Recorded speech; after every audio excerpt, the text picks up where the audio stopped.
My fiancé said, "I'm not introducing you to my wealthy friends. You're too embarrassing." I replied, "Understood."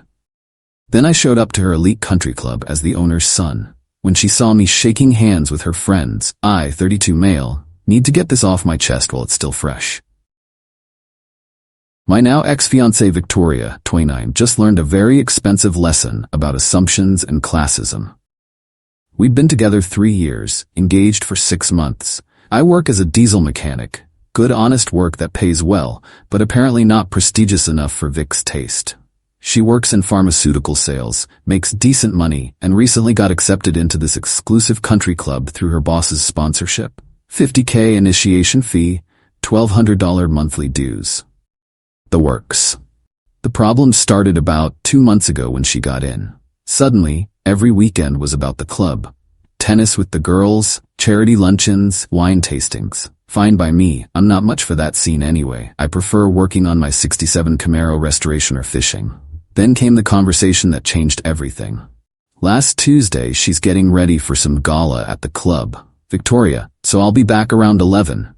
Don't wait up." "Another solo event? When do I get to meet these new friends of yours?" She stops applying her makeup, gives me this look. "Daniel, we need to talk about that." "About what?" "Look, these people, they're different, they're refined, they discuss investments in art collections, not carburetors and fishing spots." So you'd be uncomfortable. And frankly, she pauses, choosing her words, "You'd embarrass me. The way you talk, your job, your hobbies, you're too blue-collar for that environment." I just stared at her. 3 years together, living in my house, yes mine, inherited from my grandmother, paid off, wearing the ring I bought, and I'm too embarrassing? Understood. Don't be like that. I'm trying to protect you from feeling out of place. No, really. I understand perfectly. She left for her gala. I made a phone call I'd been avoiding for 2 years. See, here's what Victoria didn't know. That country club she's so proud of joining? My father built it, from scratch. Started as a 9-hole golf course in 1987, and expanded it into what it is today. When he died 5 years ago, he left it to me and my sister Eleanor. I never mentioned it, because, honestly, I wanted nothing to do with it. Dad and I had a complicated relationship. He thought I was wasting my life being a mechanic instead of wearing a suit. We barely spoke his last 10 years. Eleanor runs the business side. I'm a silent partner who just signs papers once a year and collects dividend checks. I mostly donate to the local technical college. But after Victoria's little speech, I called Eleanor. "Me Ellie, I need to visit the club Saturday." "You're joking. You haven't set foot there since Dad's funeral." "Yeah, well, things change. There's a charity auction Saturday, right? The Children's Hospital fundraiser." "Why? Wait, is this about that woman you're seeing? The one who just joined?" Eleanor handles all the membership approvals. She knew exactly who Victoria was. "I need to make an appearance, as myself." "Oh, this is going to be good. Want me to make sure the staff knows you're coming?" "Me? Absolutely. Full treatment." Update 1 Saturday arrived. Victoria left early to help set up for the auction. I waited until the event was in full swing, then drove over in my truck, the same 03 F250 she always complained about me parking in the driveway. Walking through those doors felt surreal. The staff immediately recognized me. Eleanor did her job. The valet practically sprinted to take my keys. The general manager, Harrison, who'd worked for my dad for 20 years, nearly broke his professional composure. "Harrison, Mr. Fitzgerald, what an unexpected pleasure. Your sister mentioned you might attend." "Me Harrison, good to see you. The place looks great. Shall I escort you to the Lafayette Ballroom?" "I know the way. But thank you." The ballroom was packed, about 200 people in their finest.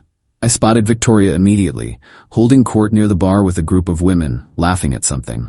I recognized her boss, Carol, and some board member's wife she'd mentioned. But before I could approach them, a voice boomed across the room. "Danny Fitzgerald. Is that really you?" "Douglas Whitmore. Dad's best friend, current board president, and the closest thing I had to an uncle." He rushed over, grabbed me in a bear hug that probably scandalized half the room. "Doug, Eleanor said you might show. About damn time. Ladies and gentlemen, Daniel Fitzgerald is here." The room's attention shifted. Whispers started immediately. The Fitzgerald name carries weight here. Doug dragged me around, reintroducing me to people I hadn't seen in years. Board members, legacy families, people who remembered me as a kid running around the golf course. Every introduction was, "Bob, you remember Tom's son Daniel? He owns the place now." Then I saw Victoria's face. She'd gone completely white. Her champagne glass frozen halfway to her lips. Carol was saying something to her, but Vic wasn't responding, just staring. I made my way over, Doug still beside me. "Me, Carol, good to see you again." "Daniel, I had no idea you were— Wait, you two know each other?"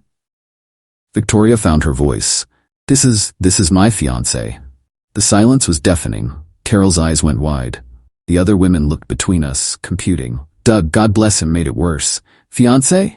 Danny, you didn't mention you were engaged, and to one of our new members. Victoria, you're a lucky woman. The Fitzgeralds basically built this place." "Victoria, I need some air." She practically ran to the terrace. I didn't follow. Instead, I enjoyed the auction, bid $20K on a week in Aspen for the hospital, not the trip, and had actual conversations with people she deemed too refined for me. Funny thing, they were fascinated by my work. One guy collects classic cars and peppered me with questions about restoration. Another wanted advice on buying a boat. Turns out rich people have hobbies too. Victoria texted me furiously throughout, "We need to talk now."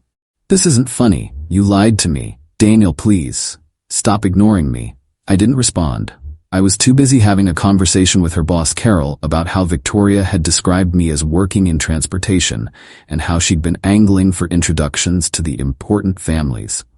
"Carol, she said you were uncomfortable in social situations." "Did she know?" "Daniel, I'm mortified. If I'd known she was treating Tom's son like that." "Not your fault. People show you who they are eventually." Update 2: I left the auction around 10 p.m. Victoria's car was gone, but she was waiting at my house, pacing the living room. "Victoria, 3 years. You hid this for 3 years." "I didn't hide anything. You never asked." "Bullshit. You deliberately made me think you were just some mechanic." "I am a mechanic. I fix diesel engines. That's my job." "You own a country club."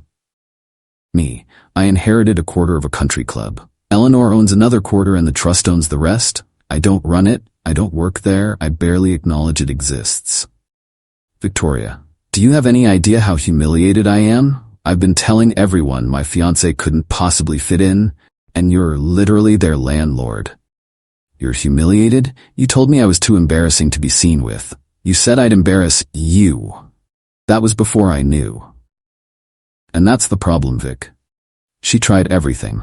Tears, apologies, accusations, claimed I tested her and she failed, that it wasn't fair, that I should have told her. Maybe she had a point about the testing, but I didn't set out to test anyone. I just wanted to be loved for who I am, not what I inherited. Me? You know what the real kicker is? If you just introduced me as your mechanic fiancé, nobody would have cared. Doug knew what I did for a living. Harrison knew. They respect honest work. The only person who thought I was embarrassing was you. Victoria, I was trying to protect us both. No, you were trying to protect your image. There's a difference. She moved to the couch, trying a different approach. Soft voice, batting eyes, the works. We can get past this. We're still getting married in 4 months. This doesn't change anything. You're right, it doesn't change anything. You showed me exactly who you are. I just showed you who I am. And we're not getting married. You can't be serious? Over one conversation? Over you fundamentally not respecting me or what I do. Take off the ring, Vic. That's when she lost it. Full meltdown. Screaming about the deposits we'd lose, how her parents already bought their plane tickets, how I was ruining her life over nothing. Me. I'll cover the deposits. Your parents can use the tickets for a vacation, and you ruined your own life when you decided I wasn't good enough for your new friends. Victoria, I'm not giving the ring back. It's mine. Me? Keep it. Consider it severance for 3 years of pretending to be someone you're not. She threw the ring at me anyway and stormed out. I heard her car peel out of the driveway.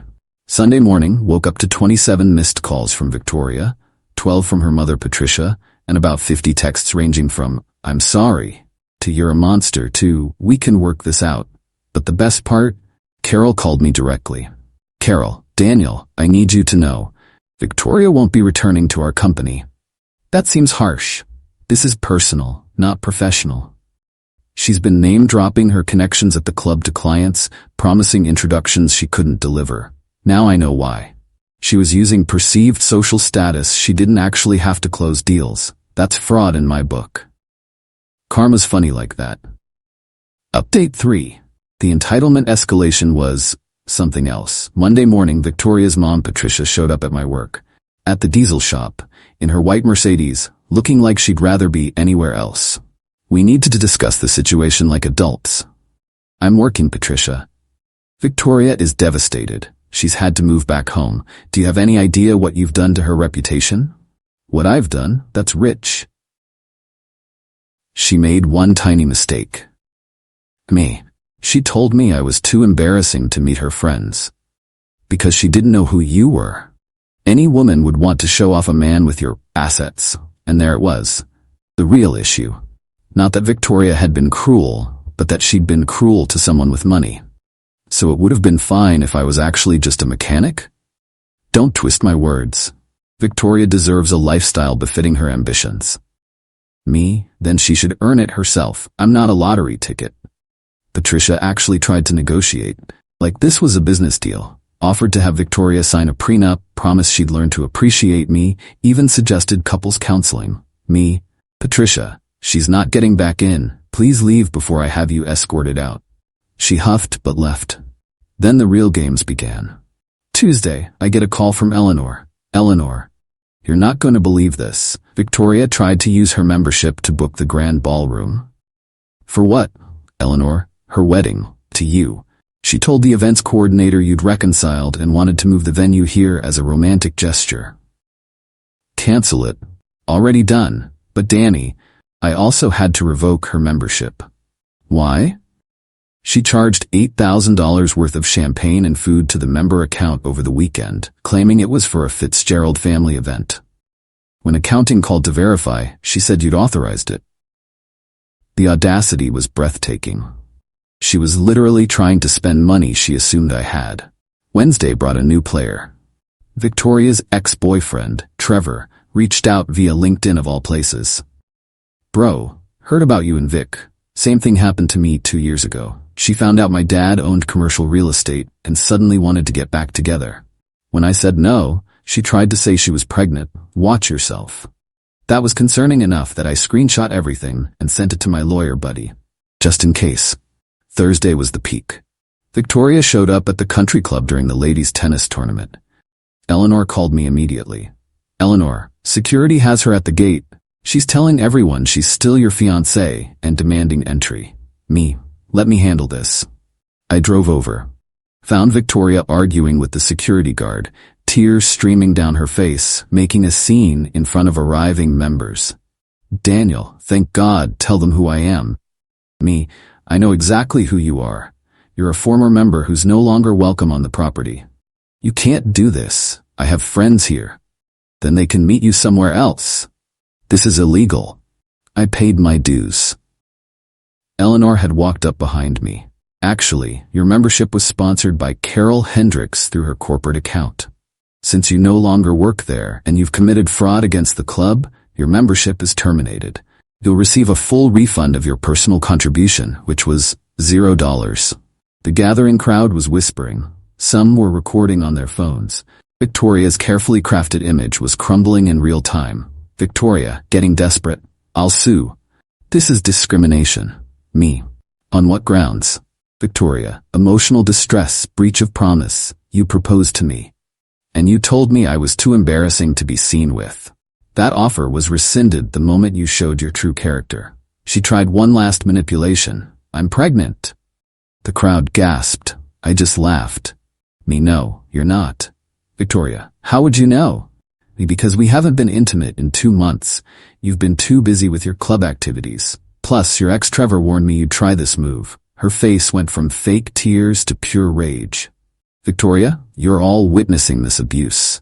He's humiliating me publicly. Doug Whitmore stepped forward. Ma'am, you're trespassing on private property.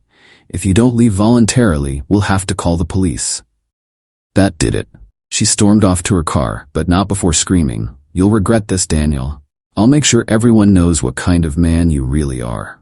Final update. It's been 3 weeks since the country club confrontation. The aftermath was swift and brutal for Victoria. Turns out her little scene was recorded by multiple people. Someone posted it on TikTok with the caption, "Gold digger finds out her mechanic fiancé owns the country club she tried to exclude him from." It went semi-viral locally. 2.3 million views last I checked. Victoria tried damage control, posted this long Instagram story about how she was manipulated and gaslit by a man pretending to be someone he wasn't. Problem was, nobody bought it. The comments were brutal. "Girl, you literally said he was too embarrassing to meet your friends. So it's his fault you're a snob? Imagine fumbling a bag this hard." Her reputation in our mid-sized city's social scene? Destroyed. Patricia called me one last time, begging me to make it stop. I told her I wasn't doing anything. Victoria's own actions were just having consequences. The professional fallout was worse. Carol, her former boss, apparently sent a warning to others in their industry about Victoria's ethical flexibility. She couldn't get another pharma sales job. Last I heard, she was working at a wellness MLM, posting about boss babe life and rising from adversity. The ring? She tried to pawn it, but found out it was worth way less than she thought. I bought it from a friend who's a jeweler. Beautiful ring, but lab-created diamonds and white gold instead of platinum. Still cost me $3,000, but she was expecting $30,000. Another assumption that bit her. Here's the twist nobody saw coming. Eleanor and I have actually gotten closer through this. We started having dinner once a week, talking about Dad, the club, everything we never discussed before. She convinced me to be more involved with the family legacy, not as an owner, but as an advisor for their new vocational training program. Turns out I can help kids who want to work with their hands get scholarships and apprenticeships. Met someone new at the technical college where I volunteered teaching a diesel maintenance class. Amy's a welding instructor, doesn't give a damn about country clubs, and thinks my truck is badass. When I told her the whole story on our third date, she nearly choked on her beer laughing. Amy, wait, so she thought you weren't good enough for her rich friends, but you literally owned the building? Me, quarter-owned, but yeah. That's the most beautiful karma I've ever heard. Please tell me someone got it on video. I showed her the TikTok. She watched it 3 times, wheezing with laughter. The part where she says she's pregnant and you just go, "No, you're not." Dead. I'm dead. We've been dating 2 months now. She came to the club with me last week for Eleanor's birthday dinner. No pretense, no anxiety about fitting in. She wore jeans and a nice blouse, talked to everyone like normal people, and had Doug Whitmore obsessed with her restored '78 Bronco by the end of the night. Doug pulled me aside. "This one's different, Danny. She looks at you, not what you come with." He's right. Amy doesn't care about the inheritance or the club membership. She cares that I make her laugh, that I fixed her dad's tractor for free, and that I volunteer at the animal shelter on weekends. The actual me, not the bank account. Victoria, meanwhile, tried one final play. Sent me a long email about how she's grown from the experience and deserves a second chance. How she's been in therapy, doubt it, and realizes she loved me for me, not what I had. Bigger doubt. Ended with, "I'm willing to forgive you for the deception if you're willing to forgive my mistakes." The entitlement never dies, does it? She's willing to forgive me? I didn't respond, just forwarded it to Eleanor, who laughed so hard she cried. Eleanor, the lion, the witch, and the audacity of this. Ellie? What? She called you embarrassing, then tried to steal champagne. I said what I said. Looking back, Victoria did me a favor. If she hadn't shown her true colors over the country club, I might have actually married her. Would have spent my life with someone who saw me as beneath her, only to flip when she found out about the money. That's not love. That's a business transaction. Now I'm with someone who'd date me if I really was just a diesel mechanic living paycheck to paycheck. Because that's who I am at heart. A guy who likes working with his hands, restoring old cars, and fishing on Sunday mornings. The inheritance is just numbers in an account I barely touch. The country club? I still rarely go, except for family events or the occasional charity thing. But now when I do show up, in my jeans and work boots, members treat me with respect, not because of who my father was, but because they saw what happened when someone didn't. Victoria is still posting about her journey and growth on social media, still trying to portray herself as the victim who's rising above. But everyone knows the truth. She played herself, thought she was trading up to a better social circle, only to realize she'd been living with her golden ticket the whole time. As Amy says, karma doesn't always come quickly, but when it does, damn, it's satisfying. Couldn't agree more.